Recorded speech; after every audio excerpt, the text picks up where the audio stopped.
디파밸리를 맞아서 리틀 인디아라고 하는 말레이시아의 인도타운에 가려고 합니다.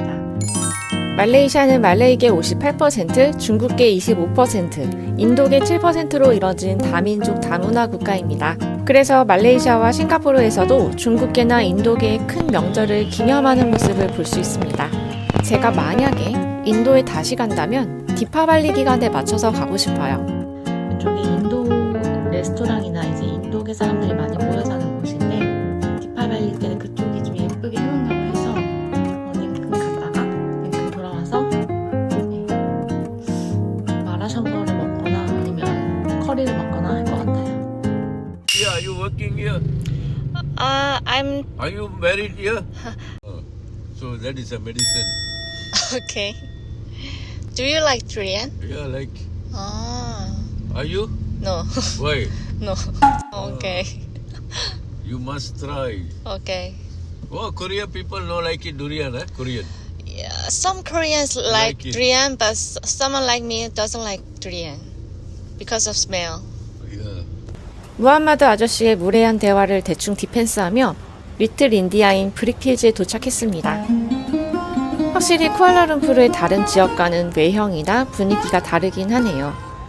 제가 봤던 인도 뉴델리 동네보다 훨씬 더 알록달록합니다.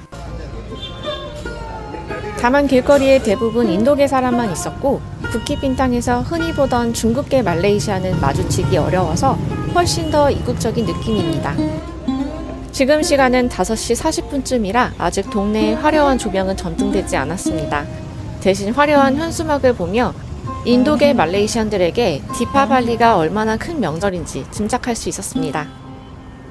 일단 배를 채우고 구경하기 위해 레지던스 1층에 있는 깔끔한 인도 레스토랑에 가고 있습니다. 혼밥을 할 때는 일부러 저녁 시간을 피하고 있는데요. 그래서 식당도 아직은 한산한 모습입니다. QR코드에 연결된 링크로 주문했고 식사는 적당히 느리게 나왔어요. 커리에 고수가 올려져 나오더라고요. 제가 뉴델리에서 커리를 먹었을 때도 커리에 고수가 올려져 있는 건 못 봤는데 이건 인도 어느 지방의 특색인지 혹은 인도계 말레이시아의 특성인 건지 궁금했어요. 커리 자체는 녹진하고 델리에서 먹은 것만큼 맛있습니다. 인도인 마을에 있는 레지던스라서 그런지 이렇게 입구에 디파발리를 기념하는 장식을 해내요. 해피 크리스마스 하는 것처럼 해피 디파발리라는 문구를 쿠알라룸푸르 시내 곳곳에서 볼 수 있습니다. 소화할 겸 브릭필즈를 둘러보고 있는데요. 졸리비는 필리핀 말고도 점점 여러 국가에서도 보이는 것 같아요. 마살라티 먹고 싶다 하면서 걷고 있는데 길가에 딱 티를 파는 노점이 있더라고요. 인도계 분들이 3355 모여있길래 저도 쓱 합류했습니다. 지금 기온이 27, 8도인데도 불구하고 따뜻한 차가 너무너무 맛있었습니다. 브리필즈가 아니더라도 KL 곳곳에 이런 1링깃 마살라티를 파는 매장이 있으니 우연히 발견한다면 꼭 드셔보세요. 평일 낮 기준으로 중국계나 저같은 동북아인종의 여성은 길가에 한 명도 없었는데 그렇다고 위험하다는 느낌은 전혀 못 받았어요. 보행자에 대한 배려가 없는 말레이시아에서 횡단보도를 먼저 건너라고 여러 번 양보받아서 브릭필즈가 따뜻한 안식처처럼 느껴질 정도였습니다. 이대로 리틀 인디아를 벗어나기는 아쉬워서 카페를 찾았는데요. 여기도 직원과 손님 통틀어 다 남아시아계만 계시더라고요. 이번엔 아이스 마살라티와 인도를 비롯해 남아시아의 국민 간식이라고 하는 파니푸리를 주문했습니다. 파니푸리는 처음 먹는데도 한 접시를 다 비울 정도로 맛있더라고요. 나중에 파니푸리도 여러 가게에서 먹어보고 싶었습니다. 요새 호주 여행이 유행이잖아요. 시드니에 있는 저의 최애 아이스 마살라티 맛집을 알려드려요. 따뜻한 마살라티는 남아시아 분들이 만드는 거면 맛의 편차가 크지 않은데 아이스 마살라티는 아무래도 얼음으로 희석되다 보니 밍밍한 경우가 많더라고요. 여기선 묵직한 아이스 마살라티를 맛보실 수 있습니다. 인도계 분들의 은근한 관심을 받으며 파니푸리를 음미하고 나오니 어느새 저녁이 되었습니다.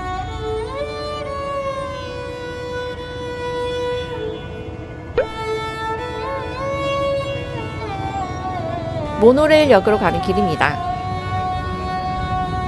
알록달록 조명이 점등된 브릭필즈는 한층 더 인도의 느낌이 물씬 납니다.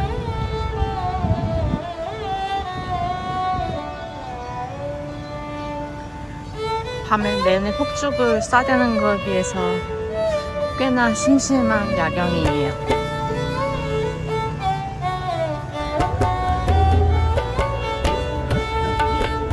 디파발리가 빛의 축제라 그런지 폭죽도 한가득 팔더라고요. 프리필지에선 맨발로 다니는 분도 쉽게 볼 수 있었습니다. 중국이 빨강과 금색 위주라면 인도는 다양한 원색을 사용해서 더 보는 재미가 있어요. 조명이 다 켜지니 디파발리 기간이라는 게 확 느껴지네요. 길거리에서는 이렇게 남아시아 디저트류를 파는 매장도 줄지어 있습니다. 가장 자주 본 초록, 분홍색의 큐브 디저트를 사봤어요. 안 먹을 것 같지만 호기심에 사봤습니다.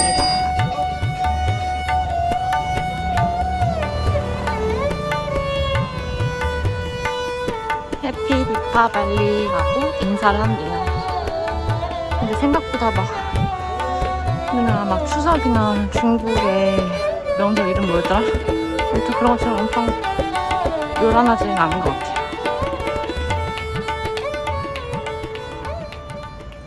그리고 드디어 모노레일 센트럴역에 도착했습니다. 말레이시아 철도는 플랫폼이 너무 헷갈려요. 노선이 복잡한 건 아닌데 제가 가는 방향의 플랫폼을 찾는 게 그 어떤 나라보다도 유달리 어렵더라고요. 그래도 저는 그랩 택시를 타는 것보다 철도를 이용하는 게 좋았습니다. 여자 혼자 택시를 타면 오전에 보여드린 것처럼 몇 살이냐, 결혼했냐, 아이는 있니? 왜 아이가 없니? 쿠알라룸푸르에 가족이 있어? 같은 사적인 질문을 자주 받아서 조금 무섭고 스트레스 받기도 했고요.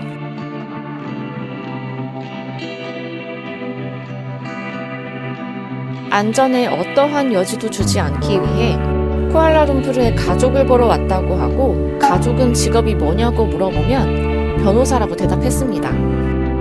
경찰이라고 거짓말을 하고 싶을 정도로 과도한 신상조사를 하더라고요.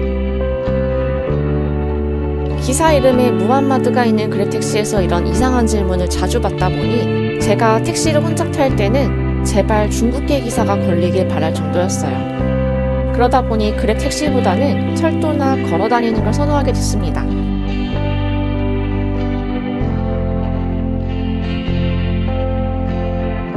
주절주절하는 사이에 부키빈탕역에 도착했습니다.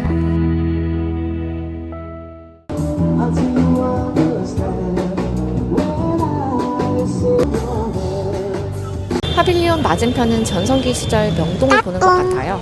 365일 사람이 많습니다. 그리고 항상 노점상들이 줄지어 있는데 관광객 타겟이 노골적인 소매점에는 흥미가 생기지 않더라고요. 부키빈탕에 이렇게 빙수를 파는 디저트 가게를 몇 번 봤는데 한국어 명사가 세계화되는 과정을 목격하는 건 항상 기분이 좋아요. 지금은 파빌리온에서 TRX몰로 가는 중이에요. 숙소에 간식이 없어서 장볼 타이밍이 되더라고요. 딱 봐도 현지인들이 가는 식당이 줄지어 있습니다. 이렇게 우연히 발견한 현지인 식당은 이전 영상에서 보여드린 것처럼 친척이 추천해주거나 구글맵 후기가 엄청 좋은 게 아니면 우선순위가 계속 밀리더라고요. 말레이시아에서 먹은 인스턴트 음식 중 제일 맛있는 라면이에요. 둘 중 뭘 고를까 하다가 오른쪽 라면을 골랐습니다.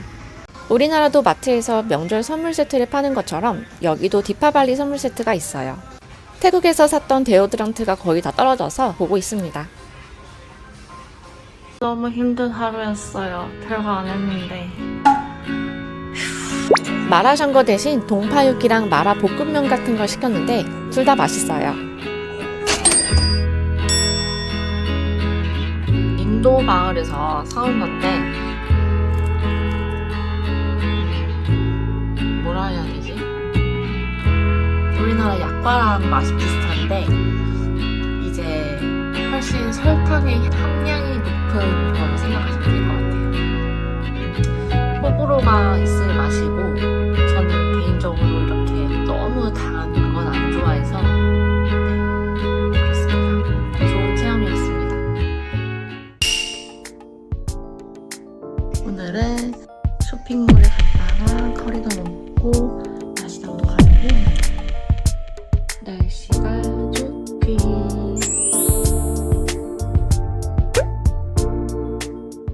지금 가는 인도 레스토랑은 생소한 남인도 지역의 음식인 바나나 잎밥을 파는 곳이에요. 바나나 잎과 밥이라는 단어만 들으면 상상이 잘 안 되더라고요. 인도계뿐만 아니라 다른 민족의 말레이시안들도 즐겨 먹는 음식이라고 합니다. 주문과 결제를 먼저 하고 자리를 안내받았습니다. 메뉴는 엄청 다양한데 대부분 바나나 잎밥을 먹어요. 글로만 봐서는 음식 이미지나 맛을 상상하기 어렵네요.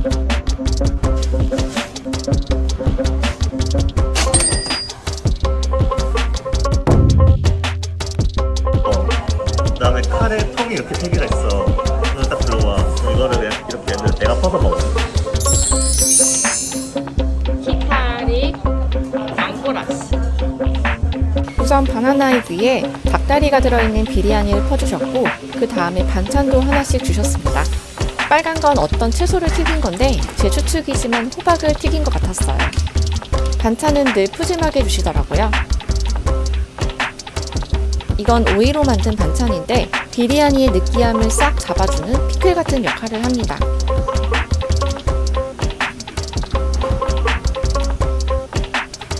감자 같다 이거는.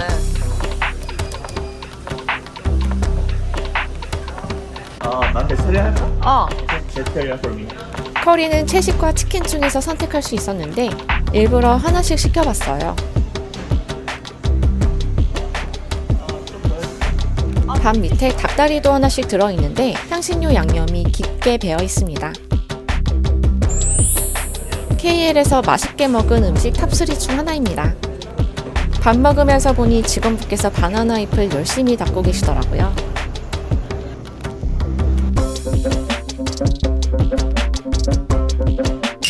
바나나 잎밥 식당은 쿠알라룸푸르에서도 방사르라는 지역에 있는데요. 여긴 방사르 내에서도 식당, 카페, 병원, 미용 매장 같은 상업시설이 밀집된 지역입니다. 부키핀탕을 제외하면 쿠알라룸푸르는 이렇게 상업지역과 주거지역이 명확하게 구분되어 있는 것 같았어요. 중국계가 많은 지역이라 그런지 차지도 있고 미쉐 매장도 있더라고요. 일단 이것만 시킬게. 커리를 먹고 미쉐 아이스크림을 먹으면 딱이겠다 싶어서 바로 키오스크에서 주문을 시도했는데요. 카드 결제가 안 되고 현금이나 QR 결제만 된다고 하더라고요. 현금이 없어서 다음에 와서 먹었습니다. 가볍게 맥주나 칵테일을 마시고 싶어서 식당 근처를 배회하고 있는데요. 식당 근처에는 제 마음에 드는 카페나 바가 없더라고요. 말레이시아 쿠알라룸푸르를 여행하면 아무래도 인접국가의 수도인 인도네시아 자카르타와 계속 비교할 수밖에 없는데요. 관광객의 지갑을 여는 인테리어나 서비스는 자카르타가 전반적으로 몇 수 위라는 느낌이 들었습니다. 발리라는 관광자원이 나라 전체의 호스피탈리티 산업 수준을 계속 끌어올리고 있는 것 같아요. 아무튼 다시 영상 속 얘기를 하면 식당 근처에는 마음에 드는 매장이 없어서 센트럴역 쪽에 가까운 상업지역까지 걸어갔습니다. 다행히 여기는 제가 갈까 말까 하게 만드는 가게들이 점점 보였습니다. 쿠알라룸푸르에서 인테리어가 예쁜 데를 가면 평소에 잘 안 보이던 서양인들이 많은데 여기 오니까 서양인들도 점점 보이더라고요.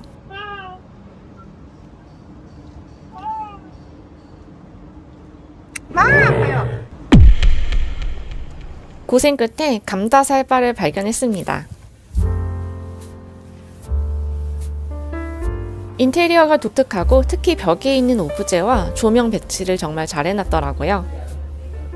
한 30분을 걸었더니 너무 더워서 위스키 하이볼과 진토닉, 파인애플 그라니타라는 메뉴를 주문했어요. 파인애플 그라니타는 빙수랑 비슷한데 특히 이 위에 있는 크림이 정말 맛있었어요. 흔한 생크림은 아니고 뭔가 코코넛 크림 같은 게 가미됐는지 고소한 향이 느껴지는 단맛이에요. 화난 거 아니고요. 단지 식곤증과 알딸딸함이 올라왔을 뿐입니다. 그랩 택시를 호출하고 기다리는 동안 가게 안쪽도 구경했는데요. 진짜 진심이시네. 사장님께서 와인에 정말 진심이신 것 같아요. 와인 추천을 받아볼 걸 정말 후회했답니다.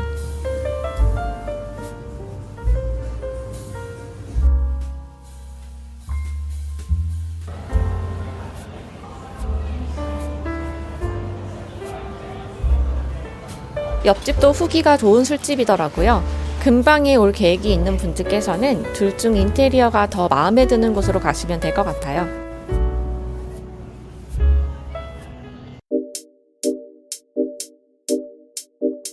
이번 영상을 통해 인도 여행과 1cm 정도 가까워졌다면 구독과 좋아요 부탁드려요. 다음 영상에서도 다문화가 공존하는 쿠알라룸푸르의 구석구석을 찾아서 보여드리겠습니다.